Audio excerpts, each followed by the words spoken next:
수험생 여러분 안녕하십니까? 부동산학 개론의 김하선입니다. 자, 지난 시간에 이어서 부동산 개발론 수업 이어가도록 하겠습니다.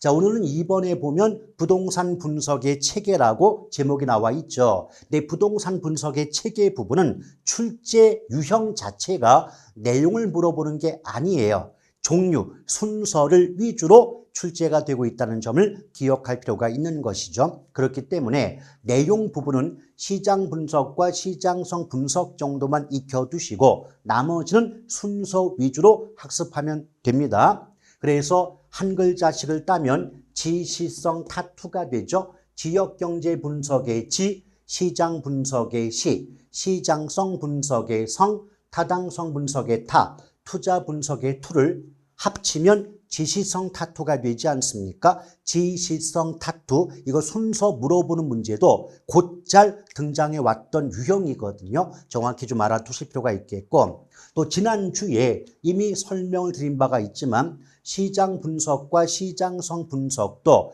의미를 정확히 구분하고 있는가를 은근히 자주 물어보고 있다는 거죠. 그래서 시장 분석과 시장성 분석의 차이점, 문장 표현상 어떤 차이점이 있다라고 했죠?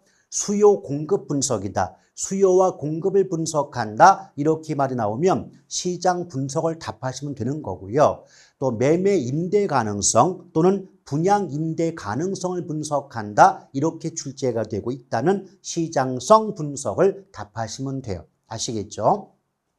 자, 그러면서 부동산 개발의 분류가 나오는데 부동산 개발은 여러 가지 구분 기준이 있어요. 그 중에 하나가 용지 취득 방식에 따른 구분인데요. 용지 취득 방식에 따른 구분으로는 단순 개발, 환지 방식, 수용 방식, 혼합 개발, 그리고 여기는 안 나와 있지만 합동 신탁 개발이라는 것도 있습니다. 그런데 합동 신탁 개발은 거의 문제화되지 않고 있기 때문에 그냥 단순 환지, 수용, 혼합 정도만 기억하고 계셔도 전혀 문제풀이에 지장이 없어요. 더불어 이 중에서도 자주 출제가 되는 대목은 환지 방식과 수용 방식 두 가지이기 때문에 이 부분만 명확히 공부를 해 주신다면 어렵지 않게 정답을 구할 수 있지 않을까 생각이 됩니다.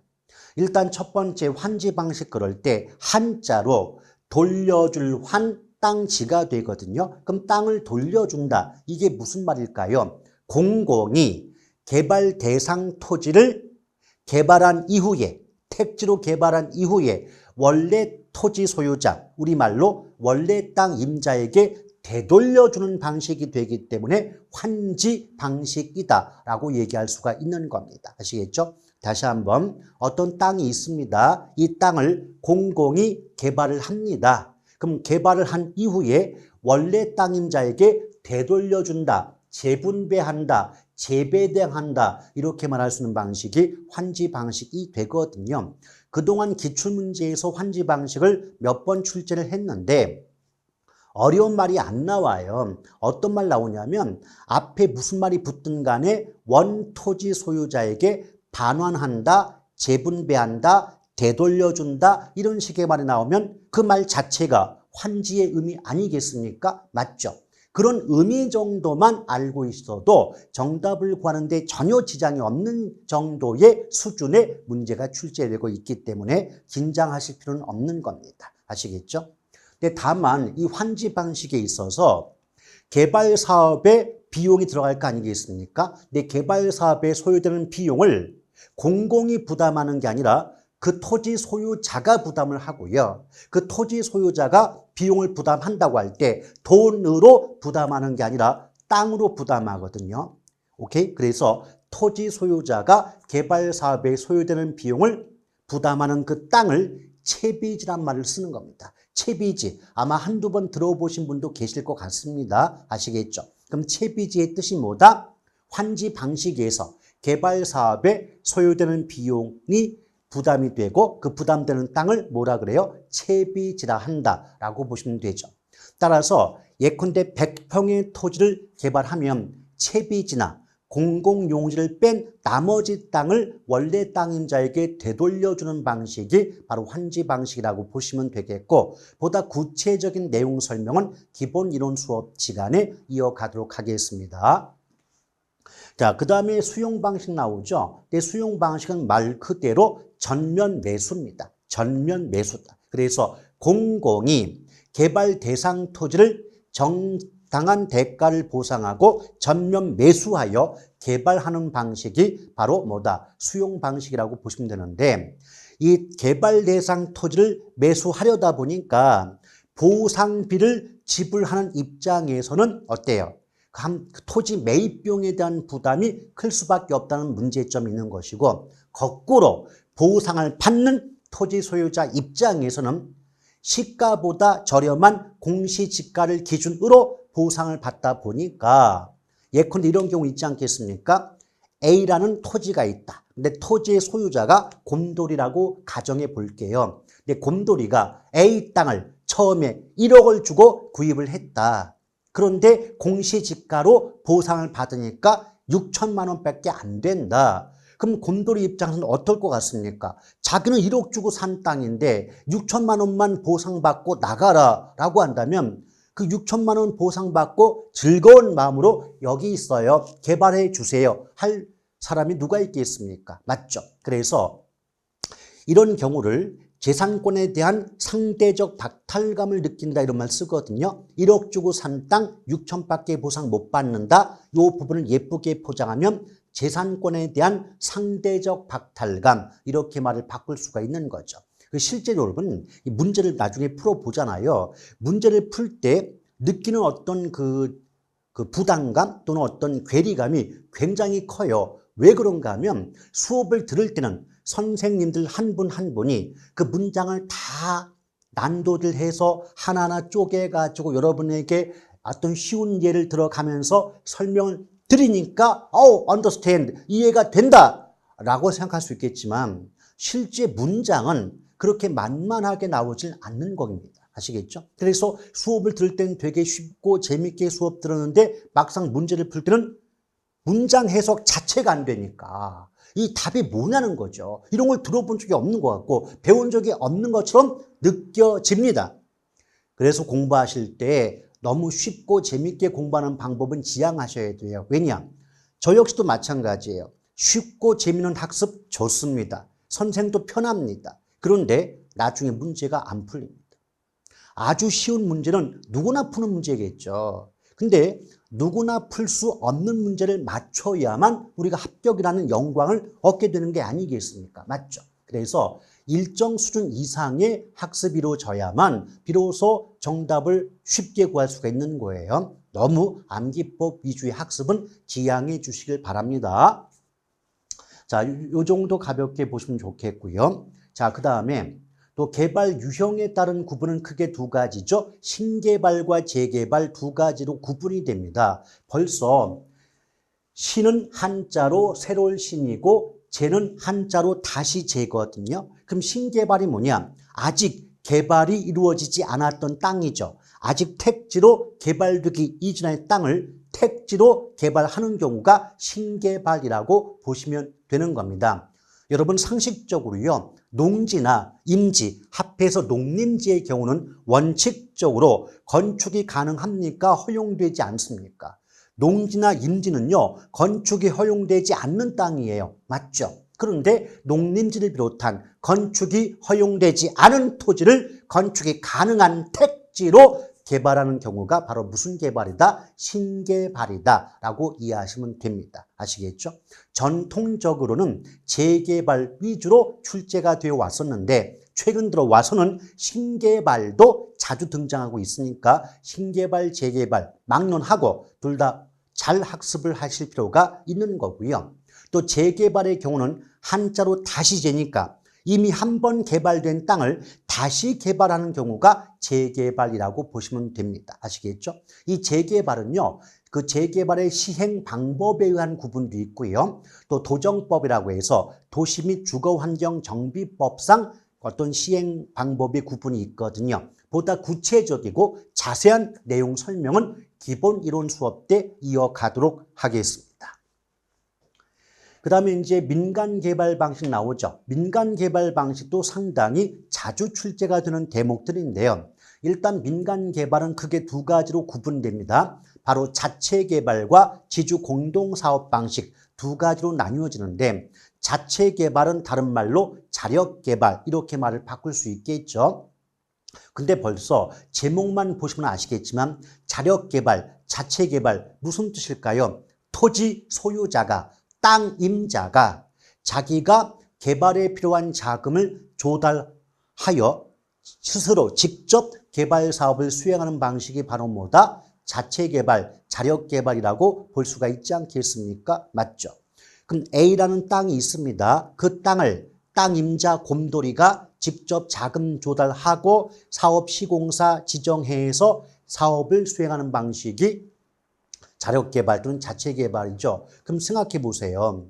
땅 임자가 자기 땅 직접 개발하는 방식이 자체 개발 사업 방식이라면 그 개발 사업에 소요되는 자금도 토지 소유자가 조달해야 될 것이고 그 개발 사업에 그 소요되는 또는 부담되는 위험도 토지 소유자가 전부 부담할 수밖에 없지 않겠습니까? 맞죠? 근데 반면에 이 개발 사업이 성공만 한다면 그 개발 사업으로 인한 모든 이익도 전액 토지 소유자에게 귀속된다, 돌아온다라고 볼 수 있지 않겠습니까? 맞죠? 그에 비해서 지주 공동 사업은요. 공동이란 단어가 포인트죠. 공동은 함께라는 의미가 되지 않겠습니까? 맞죠? 그럼 첫 번째 자력개발 또는 자체개발이 토지 소유자 혼자 개발한다라고 말한다면 공동자가 붙었으니까 지주 공동사업 방식은 최소한 토지 소유자 혼자 개발하는 방식은 아니지 않겠습니까? 맞죠?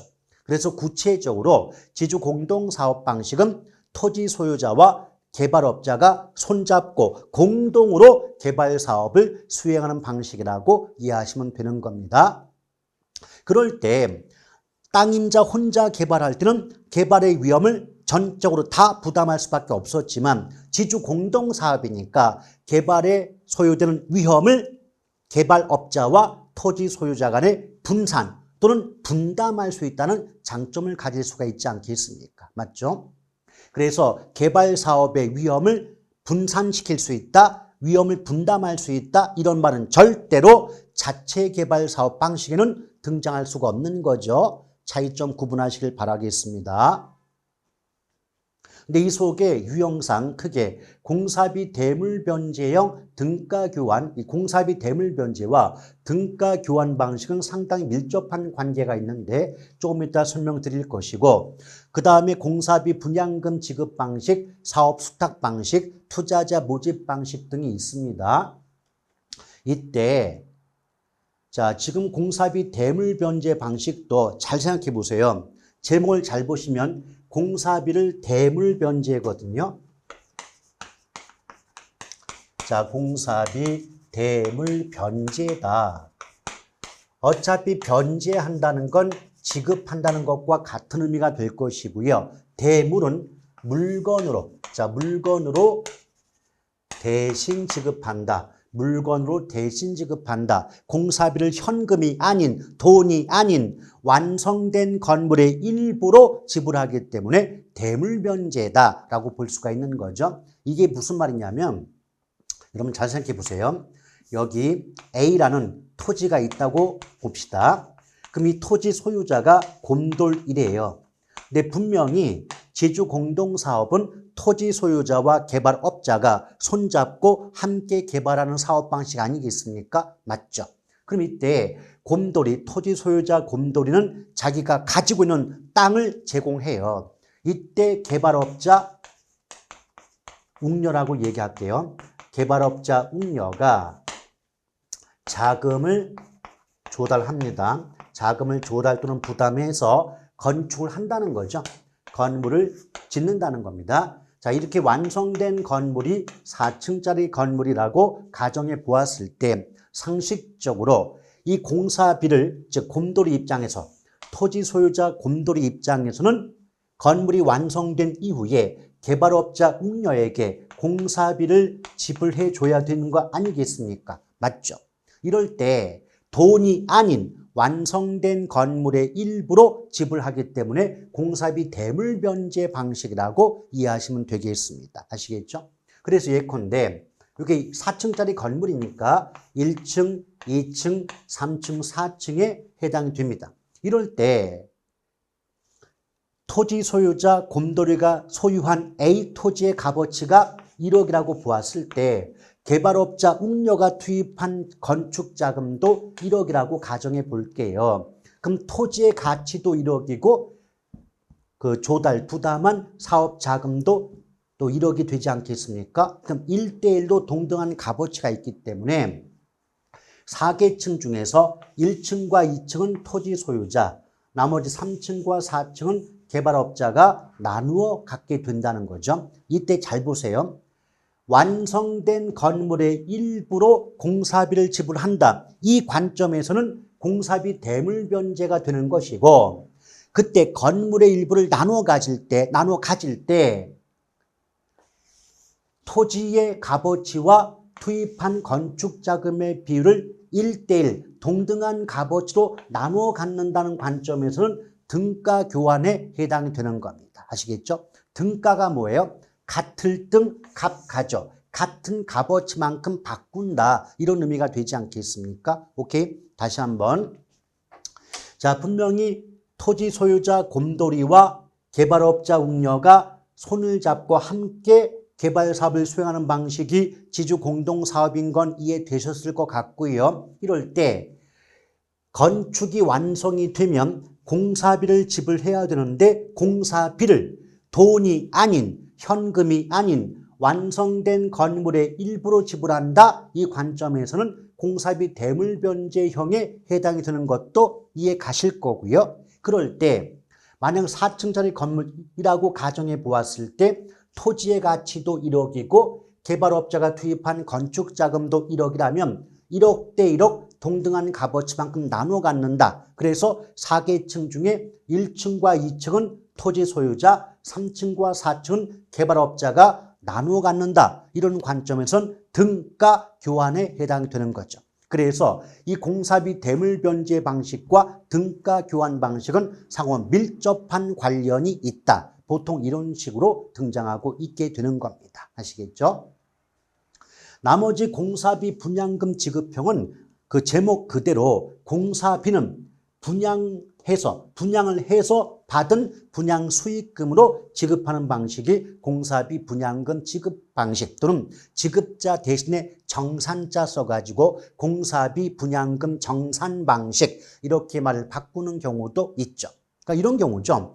이제 건설업자가 아파트를 다 지었다는 거죠. 건축이 끝났다고요. 그래서 저기 좀 공사대금 좀 지불해 주십시오. 그랬더니 뭐라 그래요?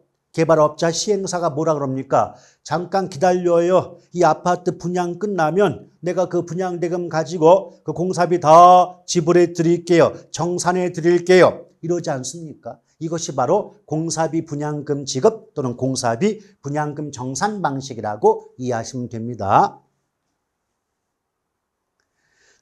자, 이제 사업 수탁 방식입니다. 근데 사업 수탁 방식은요, 대단히 구조 자체는 복잡하지만 그렇다고 해서 그 복잡한 내용을 모두 파악할 필요가 있느냐? 아니죠. 우리는 기본적인 내용만 알고 계시면 되는 겁니다.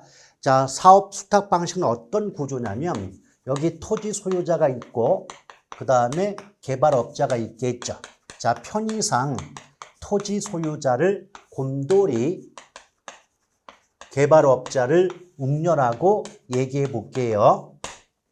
이럴 때 곰돌이가 웅녀한테 이렇게 얘기합니다. 야, 웅녀야, 내가 너 믿거든? 그러니까 내가 너 믿으니까 너 나 대신 이 개발사업 전반을 네가 맡아서 다 해줘. 그럼 내가 너 섭섭치 않게 수수료 대가로 지불해 줄게 라는 방식이 사업 수탁 방식입니다. 그래서 토지 소유자가 개발업자에게 개발 사업의 전반을 의뢰한다라고 하는 거죠. 개발 사업의 전반을 의뢰한다. 우리말로 바꾸면 나 대신 네가 다 알아서 해줘라고 한다라고 보시면 됩니다. 그 대가로 토지 소유자는 개발업자에게 수수료를 지불해 주는 거죠.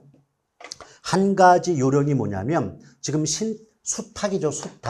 수탁이건 신탁이건 위탁이건 탁자가 나오면 대가로 수수료를 받는다는 말이 반드시 나오게 됩니다. 그래서 수탁이건 신탁이건 위탁이건 탁자가 나왔는데 수수료 이 말이 아니라 다른 말이 붙어 있으면 읽지도 마세요. 무조건 틀립니다. 탁자 돌리면 무조건 무슨 말 나온다? 수수료. 이 말이 반드시 붙게 되어 있습니다.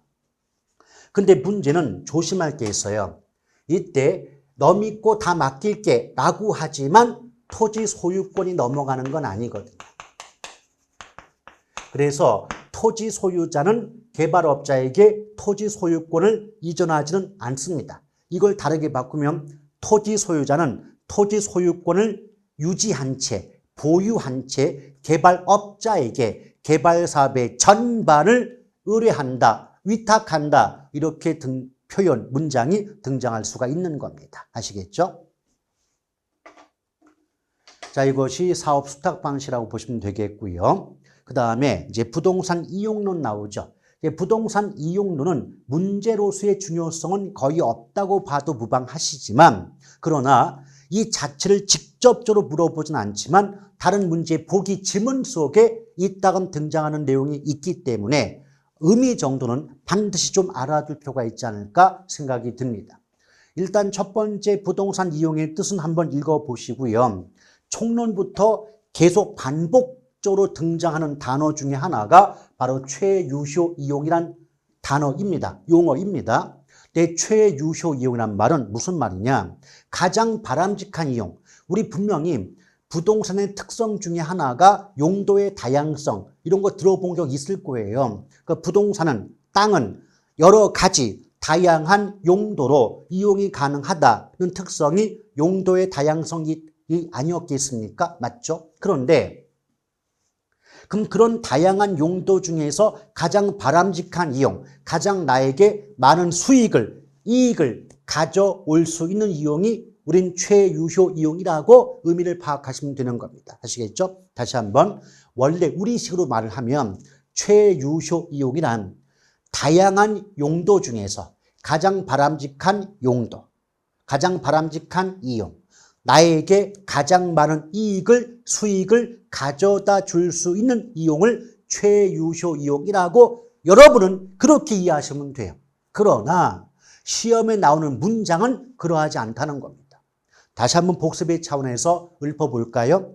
최유효 이용이란 객관적으로 보아 양식과 통상적 이용 능력을 갖춘 사람에 의한 합법적인 최소한의 이용 상태를 말한다 라고 등장합니다. 일부러 어려운 말을 여러분께 얘기하는 게 아닙니다. 이렇게 출제가 됩니다. 그러면 문장은 문장대로 익히시되 말뜻은 명확히 알아둘 필요가 있는 것 아니겠습니까? 맞죠? 그래서 말뜻을 두고 이해하시되 실제 출제되는 문장 지문도 별도로 기억해야만 정답을 구할 수가 있는 겁니다. 아시겠죠? 자, 최유효용은 이런 뜻이라고 보시면 되겠고 그런 다음에 집약도란 말이 굉장히 여러 파트에서 자주 등장하는 단어 중에 하나입니다. 집약도다. 원래 집약도의 뜻은 뭐냐면 토지 단위 면적당 투입되는 노동과 자본의 크기 또는 노동 자본의 투입량의 크기다. 보통 이렇게 얘기하는데요. 공식 자체가 면적이 나왔다는 건 분모가 토지일 수밖에 없는 거고 분자가 노동과 자본이라고 보시면 되죠. 그 집약도 공식은 토지분의 노동 플러스 자본인데 굳이 외울 건 없습니다, 여러분. 그런데 이 공식을 이용해서 여러분께 좀 얘기를 하고 싶은 말이 하나 있기 때문에 공식을 지금 써놓고 있는 거죠. 여러분 잘 보세요. 지금 분수식 아닙니까? 분수식. 근데 분수식에서 분모값이 커지면 몫이 작아지는 건 알고 계신 거죠. 분모값 커지면 몫은 작아지고요. 반대로 분모값이 작아지면 몫이 커지는 것도 알고 계신 것 아니겠습니까? 맞죠? 그럴 때 잠깐 분자값 없다고 본다면 토지의 투입량, 토지의 사용량이 줄어든다면 그만큼 어때요? 몫인 집약도는 커질 수밖에 없는 거고요. 뒤집어서 토지의 투입량이나 사용량이 많아지면 분모값이 커지니까 몫인 집약도는 작아진다고 말할 수 있지 않겠습니까? 여기까지 이해되시겠죠? 그럴 때 여러분 생각해 보세요. 도심 쪽과 외곽을 나누어서 구분해 본다면 도심으로 가까워질수록, 도심에 가까워질수록 집가가, 땅값이 올라갑니까? 내려갑니까? 땅값이 올라가겠죠? 그럼 집가가 상승해요. 그럼 땅값이 비싸진다는 거죠? 그럼 땅값이 비싸질수록 비싼 땅을 많이 쓸까요? 적게 쓸까요? 다시 한번 도심에 가까워질수록 땅값이 비싸지는 건 이해되시죠? 그럼 비싼 건 많이 써요? 덜 써요? 비싸니까 많이 쓰고 싶어도 부담이 크기 때문에 많이 쓸 수가 없어요. 이해되십니까?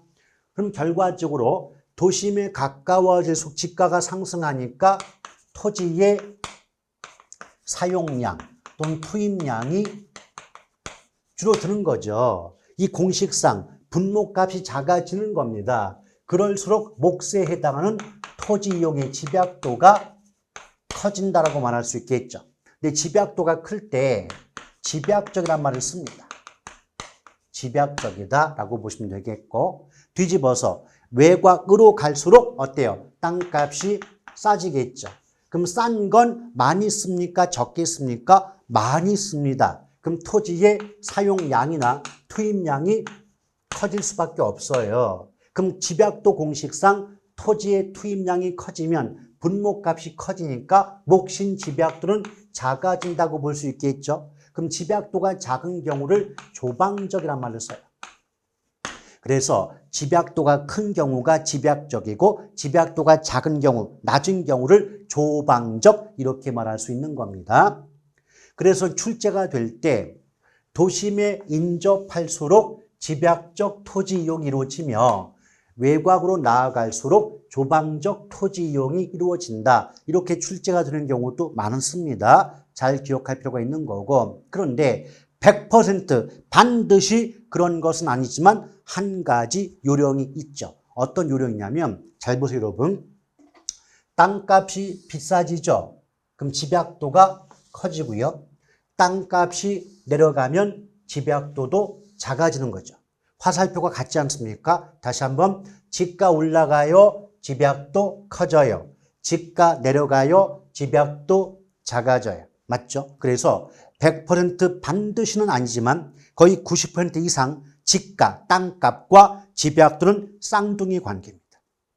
오케이? 그래서 어떤 그 예외적인 현상까지 물어보진 않으니까 걱정하지 마시고요. 어떻게만 기억합니까? 여러분이 생각하셨을 때 땅값이 오를 거야 라고 생각이 든다면 집약도도 커지는 거고요. 땅값이 내릴 거야 라고 해석되면 집약도도 작아진다고 보셔도 전혀 지장은 없게 됩니다. 아시겠죠? 집가, 즉 땅값과 집약도는 쌍둥이, 비례 관계, 같은 방향으로 움직인다라고 보시면 되죠. 그럼 응용 좀 해볼게요. 자, 도시하고 농촌이 있어요. 상식적으로 도시와 농촌 비교해 볼 때 어느 쪽의 땅값이 비싼 거예요? 예, 도시 쪽이 땅값이 비싸죠. 그럼 땅값이 비싼 쪽이 집약도가 더 커지니까 집약적 이용이 이루어진다라고 볼 수가 있는 거고, 뒤집어서 농촌은 도시에 비해서 땅값이 싸단 말이에요. 그럼 그만큼 집약도가 작아지니까 조방적인 토지 이용이 이루어진다라고 볼 수가 있는 게 아니겠습니까? 맞죠? 그래서 무턱대고 외우려고 하지 마시고 원리를 먼저 파악한다면 외우는 것도 그리 어렵지 않아요. 원리가 뭐라고요? 반드시는 아니겠지만 거의 90% 이상 집가, 즉 땅값과 집약도는 쌍둥이, 비례관계다. 같은 방향이에요. 그래서 땅값 비싸져요. 집약도 커져요. 땅값 싸져요. 집약도 작아집니다. 아시겠죠? 그런 다음에 이제 집약 한계와 조방 한계 나오는데 잠깐 한계란 말이 없다고 볼게요. 벌써 제목 속에 집약자가 붙었다는 건 집약도가 크겠구나, 높겠구나 예상해 볼 수 있는 거고요. 조방자가 붙었으니까 집약도가 작겠구나, 낮겠구나 예측해 볼 수 있는 게 아니겠습니까? 맞죠? 그런데 뒤에 한계자가 붙었단 말이에요. 그럼 집약이란 말이 나왔는데 한계자가 붙었다면 이보다 집약도가 더 높을 수 없다는 뜻이 아닐까? 이보다 더 집약도가 클 수 없다는 뜻 아닐까라고 해석해 볼 수 있지 않겠습니까? 맞죠? 다시 한번 집약자가 붙었다는 건 집약도가 높다는 거예요. 집약도가 크다는 거예요. 근데 한계자가 붙었거든요. 그러면 이보다 더 집약도가 높을 수 없다. 집약도가 클 수가 없다. 이런 뜻으로 해석되는 거 아니겠습니까? 맞죠? 그래서 예쁘게 포장하면 토지 이용 집약도의 상한선, 이보다 집약도가 더 높을 수 없다. 상한선, 이것을 집약한계라고 얘기하고요. 집약한계는 이윤 극대점에 해당이 되는 거죠. 그래서 한계 수입과 한계 비용이 일치하는 경우에 집약도로서 이윤 극대점에 해당된다라고 말할 수 있는 겁니다. 근데 집약의 반계가 조방 아닙니까? 벌써 조방자가 붙었다는 건 집약도가 낮다, 작다의 뜻 아니겠습니까? 맞죠? 따라서 한계가 나왔으니까 이보다 더 집약도가 낮을 수 없다, 더 집약도가 작을 수 없다, 이 부분을 조방한계라고 얘기할 것이고, 그래서 토지용 집약도의 하한선이다, 이보다 더 집약도가 낮을 수 없다, 하한선이다.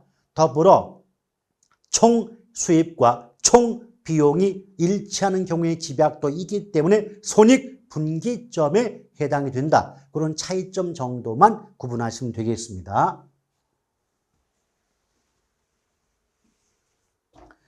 그런 다음에 생산요소의 대체성 나오는데요. 이 대체성도 자주 나오는 건 아닙니다. 자주 나오는 건 아니니까 어떻게만 기억하자. 우리 앞에서 집약도 보셨죠? 집약도. 그래서 땅값과 집약도와 대체성은 세 쌍둥이라고 기억하시면 그걸로 충분히 정답을 구할 수 있지 않을까 생각이 들어요. 제가 지금 당장 생산요소의 대체성 왜 얘기하지 않느냐? 안 물어봐요.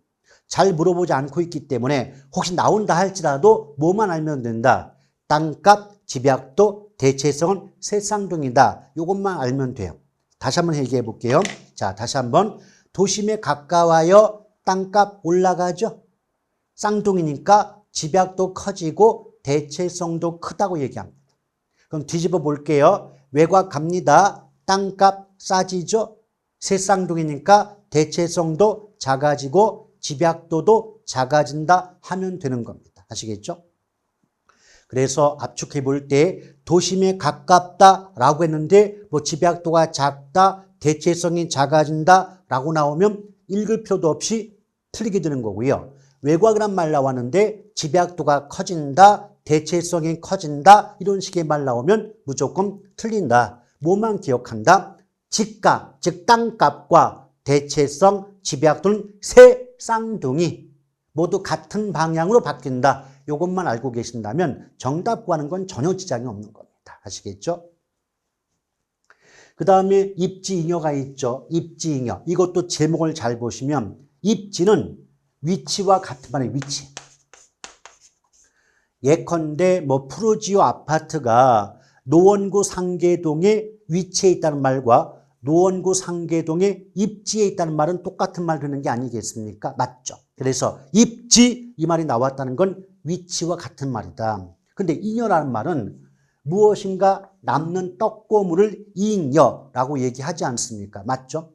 자, 한번 해석해 볼게요. 입지는 위치입니다. 근데 잉여는 떡고물입니다. 이게 모이면 어떤 말이 되느냐? 입지 잉여란 위치가 좋아서 발생하는 특별한 이익을 말한다 라고 얘기할 수 있는 거고, 예쁘게 포장하면 입지 조건이 양호하여 발생하는 초과 이윤을 말한다 라고 얘기하기도 합니다. 그런데 그 입지잉여가 바로 뭐냐? 우리말로 바꿔볼게요. 사장님, 여기는 몫이 좋아요. 이게 입지잉여입니다. 몫이 좋다는 건 몫이 좋지 않은 곳보다 어떤 이익이, 잉여가 많이 나온다는 의미가 되지 않습니까? 맞죠? 그래서 몫이 좋은 곳, 몫이 좋은 곳을 예쁘게 포장하면 입지 조건이 양호하다라고 얘기할 것이고, 몫이 좋은 곳은 그렇지 못한 것보다 더 많은 돈을, 더 많은 이익을 얻을 수가 있겠죠? 그 부분을 잉여라고 얘기합니다. 아시겠죠? 그래서 입지 이결을 예쁘게 포장하면 입지 조건이 양호하여 발생하는 특별한 이익이다라고 출제가 되고 있지만 우리식으로 이해한다면 입지 이결한 몫이 좋아서 다른 곳보다 더 많은 돈을 벌 수 있을 때 입지 이결하고 얘기할 수가 있는 겁니다. 그럼 여러분 생각해 보세요. 입지 조건이 좋을수록 입지 이결은 더 많이 발생하겠죠. 맞죠? 뒤집어서 입지 조건이 나쁠수록 입지 이결은 더 많아질까요? 줄어들까요?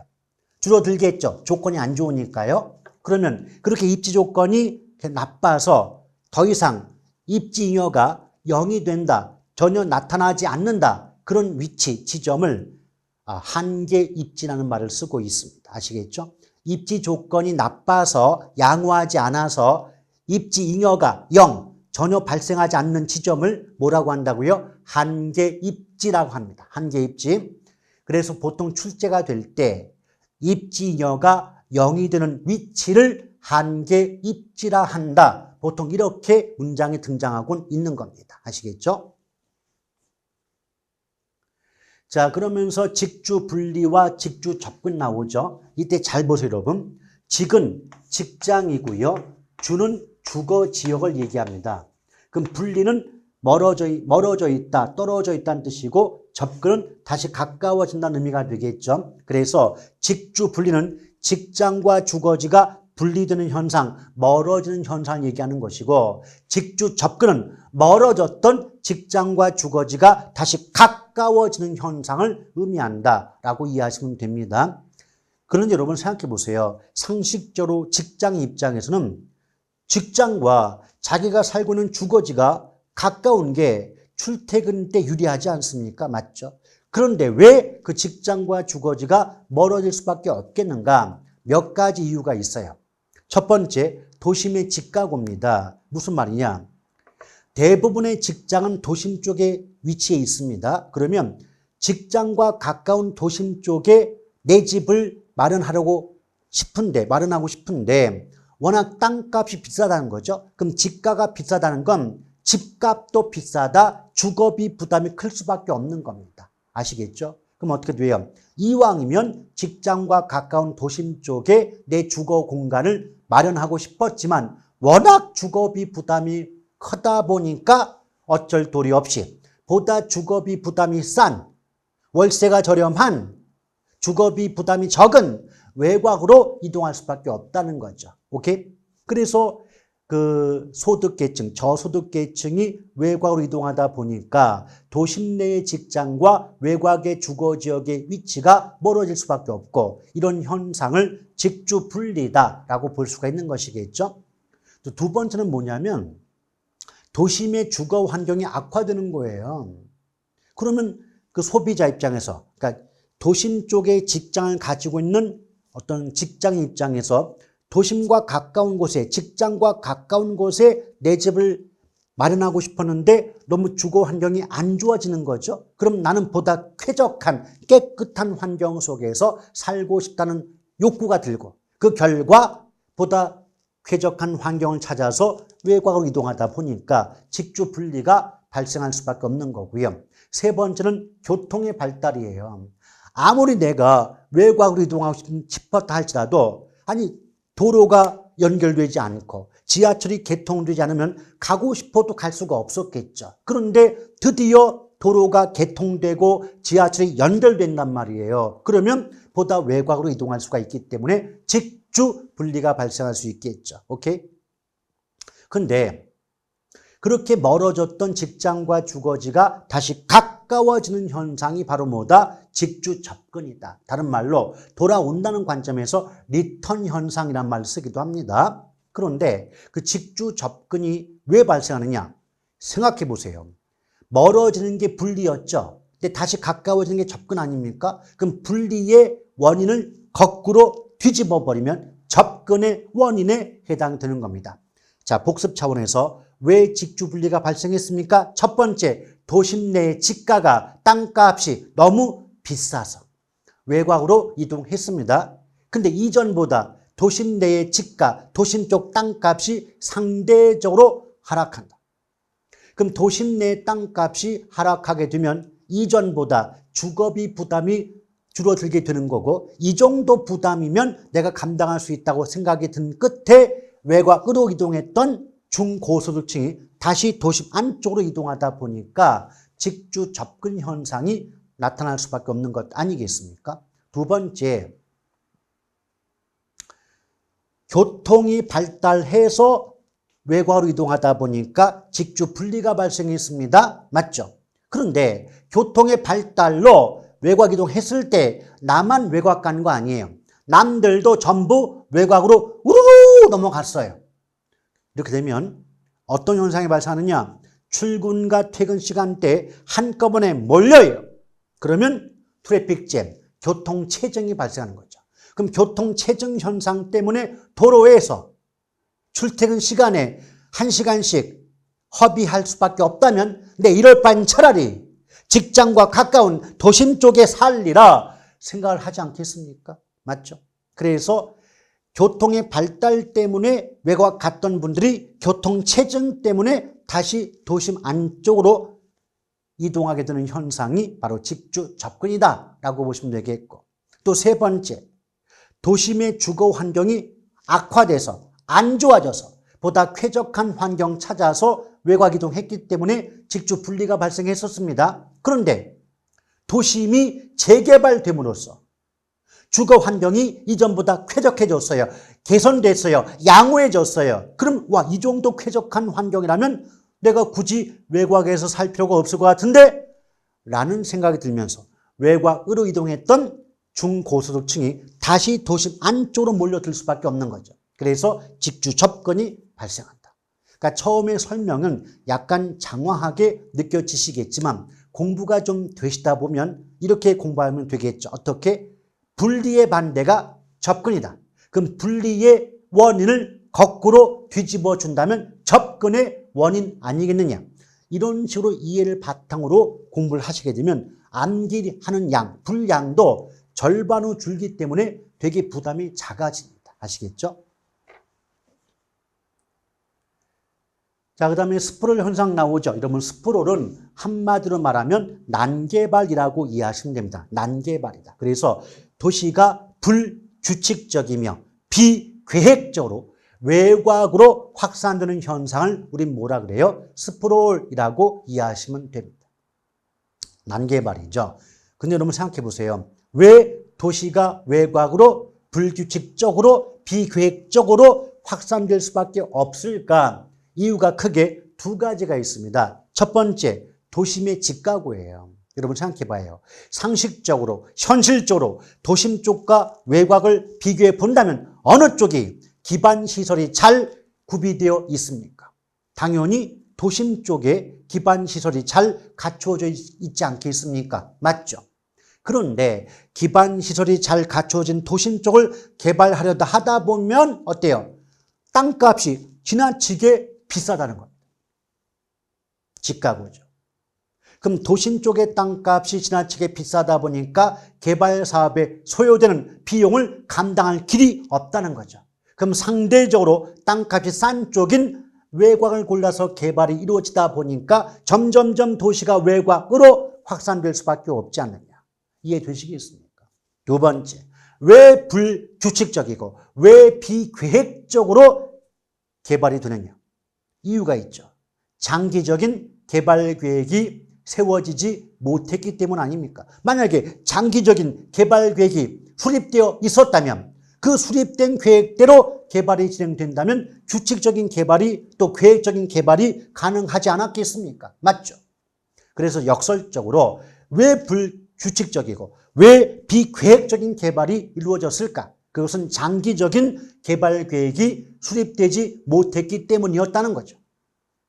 그러면 여기에 대한 대책은 뒤집어주면 돼요. 장기적인 개발 계획이 세워지지 못했던 게 원인이었다면 장기적인 개발 계획 수립하면 되는 거 아닙니까? 그 개발 계획 세워주면 되는 거 아닙니까? 맞죠? 두 번째, 지나치게 도시가 외곽으로 확산된다. 이것을 막으려면 중간에 개발 제한 구역, 그린벨트 지정해 주면 되는 게 아니겠습니까? 맞죠? 다시 한번 분명히 스프롤이 뭐라고요? 도시가 외곽으로 불규칙적이며 비계획적으로 확산되는 현상이 스프롤이라고 하지 않았습니까? 그러면 도시의 지나친 확산을 막으려면 중간에 그린벨트, 개발 제한구역 지정하면 개발이 제한되니까 지나치게 도시의 규모가 확대되고 확산되는 현상을 방지할 수가 있는 게 이해되시겠습니까? 두 번째, 불규칙적이고 비계획적인 개발이 되지 않으려면 장기적인 개발 계획을 세워주면 되는 게 아니죠. 이렇게 이해하시면 되지 않겠습니까? 맞죠? 물론 스프롤 현상도 뭐 비지적 개발이다, 고밀도 연쇄 개발, 저밀도 연쇄 개발 여러 유형이 나누어지지만 그다지 큰 중요성은 없다고 보시면 돼요. 그 다음에 한계지가 있죠. 한계지는 택지 이용의 최원방권인데 모의고사가 됐건 기출문제가 됐건 누가 내든 간에 한계지는 저 말밖에 없어요. 택지 이용의 최원방권 이 말 나오면 주저하지 마시고 한계지를 정답으로 삼아주시면 됩니다. 근데 한계지가 현실적으로 얘기한다면요. 예컨 여러분 그 국도를 타고 자동차 이용해서 이동하시다 보면 혜태 석상에 서 있으면서 안녕하세요. 여기부터는 서울특별시입니다. 이런 거 보신 적이 있죠. 거기가 한계지예요. 그러니까 도시 토지 중에서 가장 외곽, 변두리 땅이 바로 뭐다? 한계지라고 이해하시면 됩니다. 그런데 좀 생각해 봐요. 내가 지금 한계지예요. 그럼 여기가 한계지라면 도시 토지 중에서는 가장 외곽 땅이 한계지라고 이해하시면 됩니다. 그럼 바로 이곳에 몇 미터 옆에 농지가 있을 거예요. 근데 물리적 거리, 한계지와 농지의 물리적인 거리는 몇 미터에 불과하지만 뭐 3, 4미터에 불과하지만 그래도 한계지는 명색이 도시 땅이다 보니까 이웃한 농지보다 지가가 땅값 수준이 몇 배의 격차가 발생하게 된다는 거죠. 단적인 예로 아무리 외곽 땅이지만 도시 땅이고 택지니까 건축이 가능한 땅이다 보니까 뭐 예컨대 뭐 제곱미터당 100만 원 간다. 근데 이웃한 농지는 몇 미터 거리밖에 떨어져 있지 않지만 용도 자체가 농업 용지다 보니까 제곱미터당 예컨대 뭐 5만 원밖에 안 간다. 그럼 벌써 지가 수준, 땅값 수준만 놓고 본다면 20배의 격차가 발생하지 않습니까? 맞죠?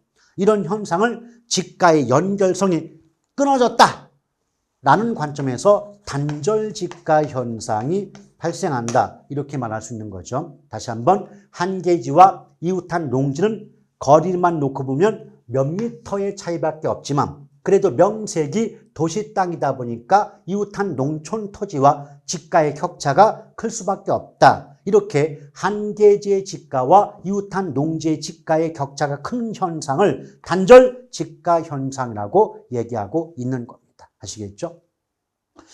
자, 요 정도 보시고 다음 시간에는 부동산 관리론과 마케팅론으로 이어가도록 하겠습니다.